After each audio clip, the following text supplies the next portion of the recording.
Joe Rogan said live on air, "This story has more holes than Swiss cheese."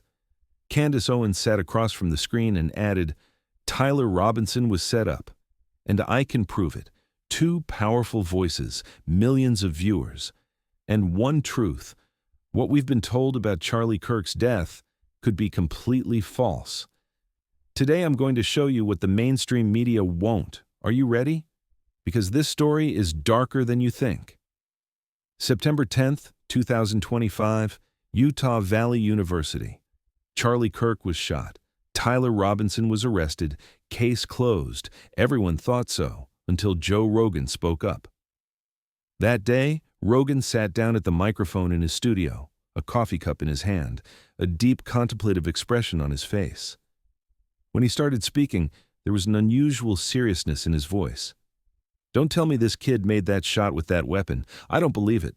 Listeners were shocked, because Joe Rogan wasn't just doing a podcast, he was beginning to question the official story. And when Rogan starts questioning, millions listen. Rogan leaned forward, as if he was about to whisper a secret to his listeners. This kid had a rifle with a scope.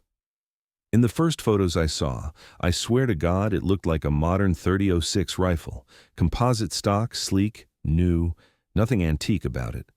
Then he smiled, but it was a bitter smile. But then what did they tell us?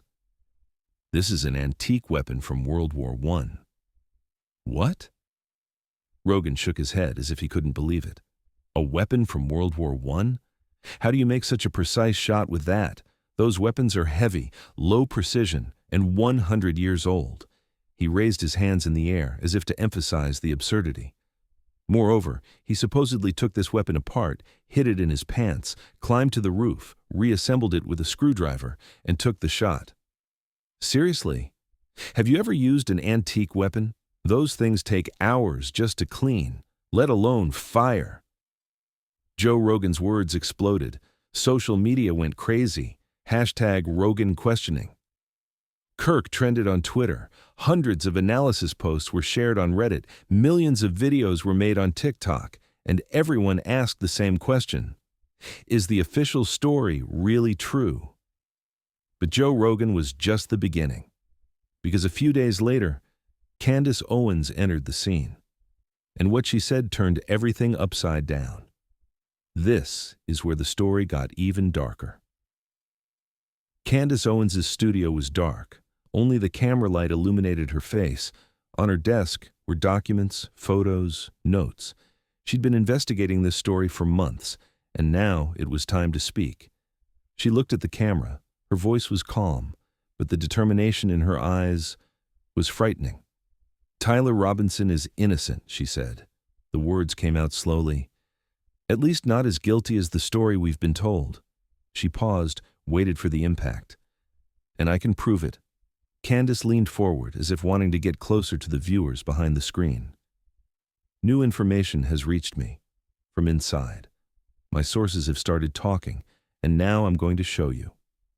Then she projected a document on the screen, a police report, timestamps, names, statements on it. These are photos taken the night Tyler Robinson was arrested. Look. In the photos, Tyler appeared, his eyes vacant, his face pale, his lips moving but unable to form coherent sentences. Tyler's confused, repeating nonsensical sentences, as if in shock or under psychological pressure. Candace pointed her finger at the screen, indicating a spot in the photo. "Look here." Tyler's hands are shaking, his eyes can't focus. This isn't the posture of a guilty person. This is the posture of someone who's been traumatized. Candace paused. The official story is this. Tyler's father convinced him. He turned himself in. He went of his own free will. Then she shook her head. "But I spoke with his father. On the phone, we talked for an hour. And the father said this." Candace looked at her notes, read in quotation marks. "I didn't convince him. A family friend called us and said the FBI had declared Tyler a suspect. We saw his face on television. We panicked. We immediately called the police. Tyler didn't even understand what was happening." Candace turned back to the camera. "This isn't surrender. This is panic. This is cornering a family. Tyler Robinson may be guilty, but we're not being told the whole story. Then Candace said something even more shocking. She lowered her voice as if sharing a secret. During the shooting, there was an older man there. He was at the scene, shouting to the crowd, "I did it! I did it!" A new photo appeared on the screen. An older man, white hair, wrinkled face. "Do you know who this man is?" Candace smiled, but her smile was ice cold. The same man was also there on September 11th. Yes, you heard right, in New York in 2001. He was also there at the Boston Marathon bombing in 2013. New documents appeared on the screen. Old news, photos, same face, different events. Coincidence? Candace shook her head. No, this isn't coincidence. This is a shield, a distraction, a professional move. And the most interesting part, the man was arrested a few days after the Charlie Kirk incident for storing illegal content. Candace leaned forward, her voice hardened. Why? So no one can ask him questions anymore.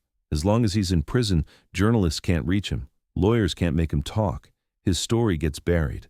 Candace Owens' statement set the internet on fire. But the story wasn't over yet. Because that old man was just the beginning. You haven't seen the biggest secret yet. Joe Rogan returned to his podcast the next day. This time his guest was a weapons expert. The man had been working on ballistics for 30 years.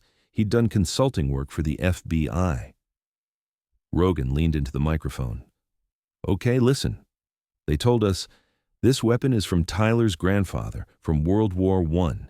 It doesn't even have a serial number. The expert shook his head as if he couldn't believe it. Rogan laughed, but this time it was a harsher laugh.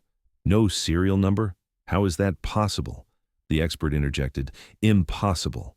All World War I weapons have records. They were used in the military. Each one was cataloged. How can there be no serial number? Rogan spread his hands. There! See, the expert says so too. Then they switched to the screen. The expert showed a weapon, 30-06 caliber. This weapon has tremendous power. It's used to hunt large animals like deer, bears. The power of this weapon is devastating. A test video appeared on the screen. Laboratory setting, gel head, simulating a human head. The expert took aim, held his breath, pulled the trigger. Boom! The gel head literally exploded, splattered everywhere. The back was completely destroyed. Rogan looked at the screen, then turned to the camera. Now tell me Charlie Kirk's wound looked like this. The expert shook his head. No. According to reports, Charlie had no exit wound on his head. The surgeon said, the bullet stopped just under the skin. The bones acted like steel. Rogan leaned forward. How? How can a .30-06 bullet stop under the skin? The expert answered, it can't. It's against physics. Either the bullet was a different caliber or something else happened. Rogan stayed silent, then took a deep breath. Either the weapon wasn't a .30-06 or they're lying to us. And what is this something else? I don't know, but the official story is definitely a lie. Candace Owens returned to the screen. This time she had a phone in her hand. She showed the screen to viewers. Now I'm going to tell you about Tyler Robinson's messages, she said. The official story. Tyler sent messages to his girlfriend. Said, I hope to keep this secret until I was old. Candace paused, put the phone on the desk. But these messages aren't SMS, they're Discord messages. The Discord interface appeared on the screen. Do you know what Discord means? Discord is an internet messaging application. It stays in company records, easily deleted, easily manipulated. Candace projected documents on the screen. Official police report. Utah Governor Spencer Cox made a statement. At a press conference, he said, investigators asked Tyler's roommate for his phone. The roommate opened it. Police took a photo of the screen. Candace laughed, but this time it was an angry laugh. They took a photo of the screen? So we don't even have the original messages. No forensic examination, no metadata, just a photo. Candace tapped her finger on the desk. What kind of evidence is this? I did an experiment. I opened a fake profile on Discord, wrote messages under Tyler Robinson's name, took a photo. A phone screen appeared on the display. Messages under Tyler Robinson's name, completely fake. There, I did it in 5 minutes, and no one can tell the difference. Candace looked at the camera. I can tell you this, these messages could be fake, because there's no way to verify them. The weapon is fake. The messages are fake. Video footage is cut. But the darkest part of the story hasn't come yet. Because before Charlie Kirk died, he discovered something. And this discovery could have killed him. You won't believe this, but Candace Owens projected a new document on the screen. Confidential was written on it in large letters. 1 week before Charlie Kirk died, he started a major audit. The date appeared on the document, September 3, 2025. This audit was going to examine Turning Point USA's internal accounts. All donations, all expenses, everything. Why? Because Charlie had noticed something. Millions of dollars had disappeared. Candace leaned forward, her voice lowered. Anonymous sources told me this. Charlie discovered a secret section of the organization. This section managed donations. But where was the money going? New documents appeared on the screen. Bank records, transfer lists, to media projects, to public relations firms, even to lobbying companies. Candace pointed her finger at the screen. Look at this name. Do you recognize it? Israel Lobby. Look at this name. Pentagon Consultant. Charlie learned these things and decided to expose them. Candace projected Charlie's signed document on the screen. This is the audit document Charlie signed. Date, September 3, 2025. The screen went dark. Only one date remained, September 10, 2025. 7 days later, Charlie died. Candace looked at the camera. There was a question in her eyes. Coincidence? Joe Rogan had also investigated this. He sat in his studio looking at his notes. There's something else, he said. There was unease in his voice.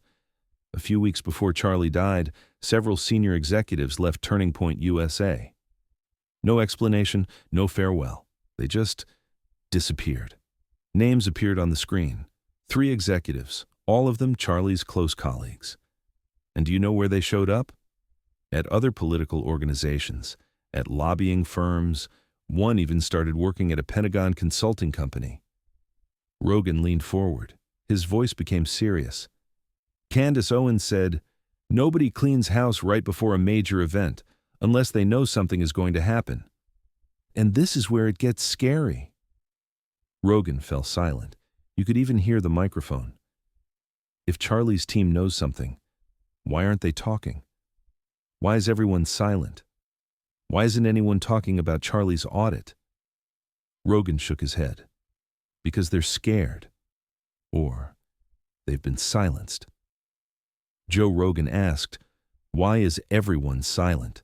Candace Owens answered, "Because there's something they fear. And what they fear is power. Money, political connections, and people who want to hide the truth. But the most shocking part hasn't come yet. After Charlie Kirk died, something happened. Quickly. Very quickly. His wife, Erica Kirk, became CEO of Turning Point USA. When Candace Owens heard this news, she frowned. Something was wrong. She spoke on her live broadcast. Is Erica carrying on Charlie's legacy, or was this a pre-planned power move? A timeline appeared on the screen. September 10th, Charlie died. September 12th, funeral plans. September 15th, Erica became CEO. September 17th, audit stopped. Candace looked at the screen. 5 days, everything changed in just 5 days. Joe Rogan covered the same topic on his podcast. Look, I'm not accusing Erica. Maybe she really is continuing Charlie's legacy, but the timing is very strange.